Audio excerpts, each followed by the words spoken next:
Listen on demand. Go to mynorthwest.com and click podcasts. KIRO Radio 97.3 FM.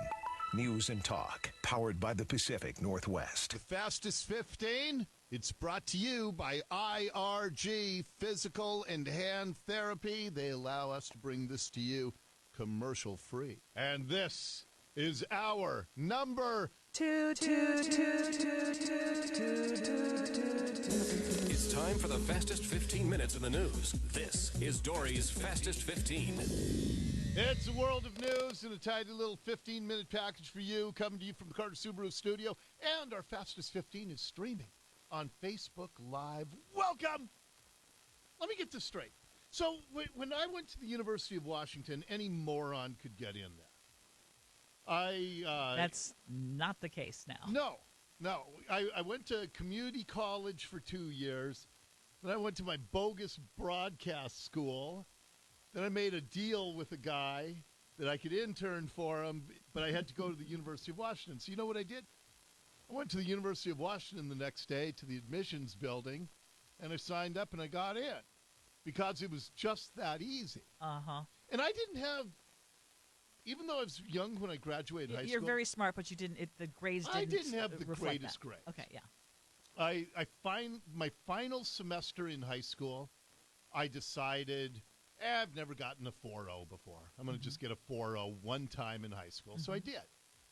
But up until then, I think my GPA was like a 3.2. I mean, I didn't care. Yeah. I just didn't care. I didn't think I was going to go to college. I didn't think, I knew I was just going to work in a warehouse and all that. So my point being, any moron could get into the University of Washington back then, myself included. Now, if you have a 3.6 in AP classes, you are not assured of getting in. No. I don't know what I actually have some statistics because I'm with Bishop Blanchett on the school board. Yeah. And so we were kind of looking into that. And you pretty much have to have like a 3.9 and like a 1,300. Yes. Yeah. I mean, my wife score. is a college and careers counselor in right. high school. And preferably you have some community service. Oh, yeah. And, I mean, you have to be somewhat of an achiever. I know where you're going with this one, though. So they have to send out a notice to not eat deadly mushrooms that are wildly growing on campus? Just in case. Just in case someone is hungry, tempted. Good grief! Anybody, you know what? They should not send out the memo, and anybody who eats a mushroom should be immediately expelled because despite their GPA and their SAT score, they're clearly too stupid to go to the University of Washington. How did we become so helpless? They look at a bill. Apparently, they look like they're, But stuff is Ursula, safe. I know. This illustrates the much larger point that I've been talking about for years. We have become so helpless. We cannot live our own lives. We need government to tell us exactly how to live our life, what to think, what to eat that's growing wild on the campus. If it makes you feel better, there are no reports of anyone actually eating them. Maybe it was just a precautionary thing. Like, so they don't get... Somebody must have. I mean, otherwise, why send it out? I'm serious.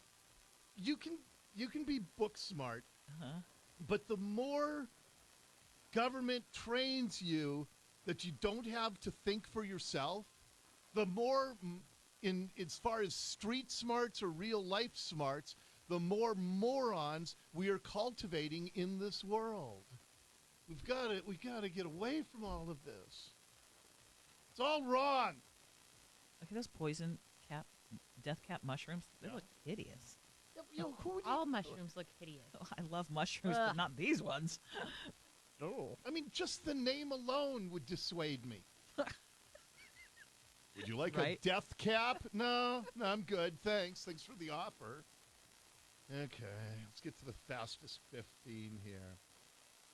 I never thought this would be possible, but there's a story in the news today because I'm a believer in good, healthy rivalries. And going back to when the 49ers were really good and they were battling the Seahawks in the NFC Championship game, the Seahawks won to go to the Super Bowl that they also won. I've always just kind of not liked the San Francisco 49ers. So this seems almost impossible to me. There's a story in the news today about something that really makes me like the San Francisco 49ers. They say that one of the possible reasons for their most successful start in 29 years, they're one of only 2 undefeated teams in the NFL, is the team has adopted a French bulldog. And they have a bunch of pictures of 1-year-old Zoe, which they describe as the NFL's first ever emotional support animal. And usually I would be the first person to make fun of a football team needing an emotional support animal.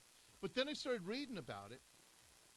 One of the guys on the team, Solomon Thomas, he's openly discussed his mental health struggles since his sister committed suicide in January of 2018. He said, this is a stressful job. It's very hard for a lot of guys. A dog could be a perfect getaway for some guys, and sometimes you don't know what a dog could mean. And, yeah, that's right. Dogs mean a lot to us. And he said he'd get really upset at practice, and then he comes in, and Zoe races over to him, and he plays with the puppy for 10 or 15 minutes. And Zoe has her own Instagram account with more than 6,400 followers. It's the sweetest story. And all the players, have adopted her. They showed a picture of one of the players holding up Zoe, like that scene in Lion King before a game. What is so great is that there is still such a stigma about mental health. Yeah. And when you're talking about mental health and NFL football players, these and someone feeling like they're seemingly weak because they need help. I mean, I think this is such a great first step. Especially in the NFL, you are not supposed to show any signs of any weakness whatsoever. I mean, I think this is good for any workplace. I mean, Seriously. if a dog walks in here, the room just, crowds around the dog, and everybody's had a good day because there was a dog that stopped by the office. I think that you can bring this into any workplace and say this is good for your company. Why, in all seriousness, why don't we get a doggy here at KIRO? Because Jim's dog chewed the wires to a microphone once. Jim. More. Oh. And that's That's why. Is a dog lover. Do you remember what He happened? is Pulled up the such a great carpet, dog too. owner, but his dog wasn't having it. Do you remember what happened when I brought Buddy in? I thought Buddy was great. Buddy was fine. It was Bring Your Pet to Work Day. So when did we do that? About 6 months ago or so? Mm-hmm. So I brought Buddy to work, and it happened. Poor Buddy, because Buddy, I thought he was going to be a maniac. Yeah. And he was Scooter great. would be a maniac. And there were other dogs here, and Buddy was he was on his very best behavior. So I had him in here in the studio during the show, and this happened to coincide when we had a horrible rodent problem in the building, and particularly in this studio. Yep. So our engineers, they set some mouse traps, and one was in the corner opposite where I am. One was in the corner right behind me. I didn't know that they had set one underneath this huge console in the middle of the room. Right. And so I'm sitting here, and they were baited, I think, with cheese with a little peanut butter on them. So I'm sitting here, and all of a sudden I hear the trap underneath this console, which we can't see underneath it. But Buddy got snapped by the mouse trap here. I know, poor Buddy. I know. Says He last was time I pretty go to quick, Europe. though. It didn't get him. No, I Good. think it just No. barely clipped Yeah. him. But even a barely clip would hurt. I know, poor I know. guy. I felt And really it's just bad scary. for him. Yeah. But so Jim Moore ruined it for the rest of us. That's what you tell him. Well, So we can't bring an emotional support dog in here because of that. I think engineering did not approve, and poor Jim's taking the fall for it. Why does everybody screws things up for me? I don't do anything. every 6 So, months. but what would you propose? Like everyone get to bring a dog, or No, having I think we one need station dog? One station dog. Okay. Yeah, and we can rotate bringing it home at the end of the day. It'll be lucky dog. And when what it's- about those who absolutely hate dogs or are fearful of them? There's Then what? nobody Fire like that. them. Yeah. I don't want to work with that person. Hate dogs. Get rid of them. Is that fireable offense. simple? That should be. Crying out loud. Would you Anyway, allow I them to love- bring their cats too? Absolutely Okay. not. No. No, and again, I don't mean to offend cat Oh, lovers, boy. but clearly on the scale of emotional and practical worth, cats are so Oh. far behind dogs. You're offending them all. No, I don't hate cats. I'm not a cat I know. hater. I think it's kind of fun when you stroke the underside of their neck and they start purring. That's really cute.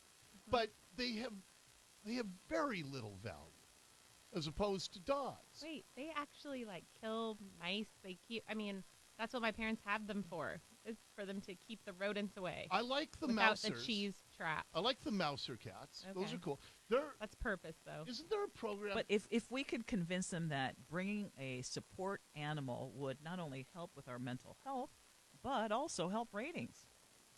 You said that for the I bet we could. Well, it would- I could make that case. it would help our social media numbers if we started an Instagram Oh, account. yeah. Michael, right? Oh, Michael I'm- has us on Facebook I Live know. right now. I have to get on Instagram. No, we are. I know. I am No, on Instagram, you but I are. don't know how to do it yet. But if I just made it the station dog in me, Dori, all you need to do, because I did this, I have some depression, anxiety. I got a note from my doctor Okay. so I could get a dog because the apartment building that I live in yes. doesn't allow pets. So It's I got a note outrageous. from my doctor, showed it to my landlord, and he gave me permission to get a dog if I need one. I think it would So- be illegal It would be. if you got a doctor request for it. Yeah, Because so I Sean's think saying you can get a doctor's note to get a Yeah. dog and work. exactly. Well, why don't you just go to HR here, Uh-huh. show the note, and Okay. tell them you need the doggy here at work? Yeah, get That's it for a us. great idea because with my lifestyle, I can't leave my dog at home for 10 hours. I No. have no dog yet, but I No. would love one. Right. Yeah, and I can bring it here. You bring it here. Okay? I'll even take it home on play dates with Buddy once in a while. All right. Speaking of cats, isn't there a program? I looked into this. Isn't there a program in King County or somewhere locally where they will give you feral cats if you have like a rodent problem, and they'll live outside, and they can just live under your deck or in if you had rural area barn or so. I believe there's a program where they will give you feral cats to be the Alley Cat Project. to be maybe? mousers and rodent chasers. Because I was seriously thinking, until I discovered the pure joy of illegal scissors trap to kill a mole and pulling it out of the ground, which I haven't done for, what's the statute of limitations? 7 years? I have Yeah. not used a scissors trap since 2011, I believe. But I discovered that that's a really satisfying way to, because those moles, what they do to the yard, it's like they're wearing gang jackets. They're just so horrible. And but I was seriously thinking, and I looked into this, about getting a feral cat that would kill the moles, because the cat will just sit there motionless, because moles can detect the most minute vibrations in the ground. And a cat will just sit there, and then once the dirt starts getting pushed up, the cat will fierce with this prehistoric ferocity that's inbred in them. And it'll use those sharp teeth and claws, tear the mole to ribbons. I think That's they do, why you but like cats. you're adopting a feral cat, so Yes. you can't are just- giving the home to the feral Mhm. cat. You can't just let it roam around your house. The home It's your- is the world, But the I mean, earth. It can be an outdoor. but yeah. they're not house cats. Right, they're outdoor cats. Yeah, I'd put a little pad underneath my deck. All right. And Well- if you had a feral cat, would you name it Will? Will the feral? Will Ferrell? No, Will- I get it. Oh, Sean, We go over this all the time. Do we? I'm not like the other hosts. What do you who mean? need to have your jokes explained to them. Oh, I get all of your stuff. got it. I really do. Okay. Anyway, I love this story. Love that they have a emotional support dog. Does not make me like them more. The 49ers. Right. Okay, so there you have that. Mm-hmm. Once again, I'm one story into the Fastest 15. Okay, up next in the Fastest 15, speaking of the world of sport, we told you that Dennis Rodman, he says he wants to go to China and solve this brewing spat between the Chinese and the NBA. And he went on Tucker Carlson's show last night. NBA is a great sport. It's a great sport around the world. Yeah. I think the NBA players have an obligation to do one thing: is to play sports. Yeah. I think when you put politics with sport, it doesn't mix. I mean, I agree with you think there. I think right there. I think that the fact that when you put politics in sports, it seems to have a different twist on the game of the sports world. And basketball is a very, very universal sport, and it speaks volumes around the world. Okay, now all of what he just said is true, but the NBA has proven itself to be a bunch of commie-loving hypocrites. All they care about is money. They will say no to go into the White House to see Donald Trump, but going to China, which executes 1 million people a year, oh yeah. Why? So they can cultivate the Chinese consumer market for Nikes, or the entertainment market in China for LeBron's Space Jam 2. They can wear I Can't Breathe T-shirts during pregame warm-ups, but they can't speak out about Hong Kong independence. They'll take positions that are popular with the left in this country, so Hollywood would cheer how woke they are, but they won't do anything to hurt themselves financially when it comes to China.